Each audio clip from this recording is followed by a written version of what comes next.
शक्ति की उपासना में देवी सूक्त के रूप में प्रचलित यह सूक्त वस्तुतः ऋग्वेद से लिया गया वाक सूक्त है।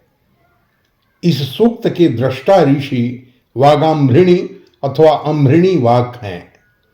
इस सूक्त में वाग देवी आत्मस्वरूप को अभिव्यक्त करती हैं। सर्वानुक्रमणी में वाक के पिता का नाम अम्भृण ऋषि बताया गया है। देव्यथर्व शीर्ष में देवी कहती हैं, अहम ब्रह्मस्वरूपिणी मत्तः प्रकृति पुरुषात्मकम जगत। इस सूक्त में इस तथ्य की पुष्टि होती है। देवी सभी देवताओं की प्रेरक और उनके कर्तव्य पालन में सहायिका हैं। एक तरह से ये ब्रह्म की व्यवहार शक्ति हैं, जो उनके सभी कार्यों के पीछे देवताओं के रूप में उपस्थित हैं। अपने विश्व रूप में वाग देवी सभी पदार्थों एवं क्रियाओं में व्याप्त हैं।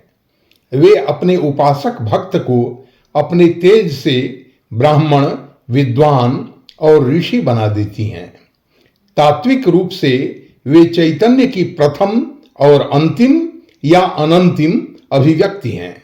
यह सूक्त उपनिषदों के दर्शन में बीज की तरह है। अथ वाक् सूक्तम।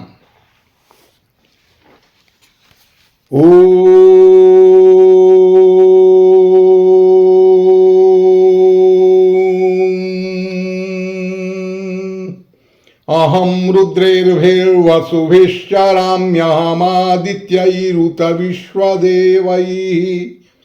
अहम मित्रावरुणो भा बिभर्म्यहमिन्द्राग्नि अहमश्विनो भा। अहम सोममाहनसं बिभर्म्यहं त्वष्टारमुतपूषणं भगम्। अहम दधामि द्रविणं हविष्मते सुप्राव्ये यजमानाय सुन्वते। अहम राष्ट्री संगमनी वसूनांशिकितुषि प्रथमा यज्ञानाम्। तां मा देवाद्यदधुः पुरुत्रा भूरिस्थात्रं भूर्यावेशयन्तीम्। मया सो अन्नमत्तियो विपश्यति यः प्राणिति अयीं शृणोत्युक्तम्। अमन्तौ मान्तौ पक्षियन्ति श्रुधिषु तश्रद्धिवन्ते वदामि।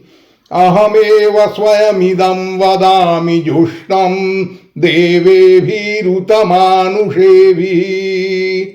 यं कामयेतं तमुग्रं कृणोमि तं ब्रह्माणं तं ऋषिं तं सुमेधाम्।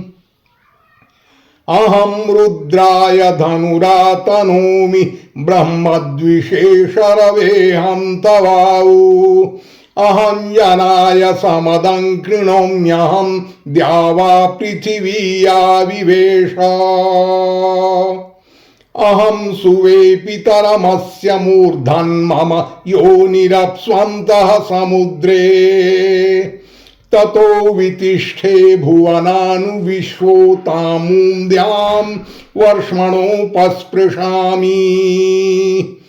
अहमेव वातैव प्रवाम्यारभमाणा भुवनानि विश्वा। परो दिवापरेण पृथिव्यैतावती महिना सम्बभूव। ॐ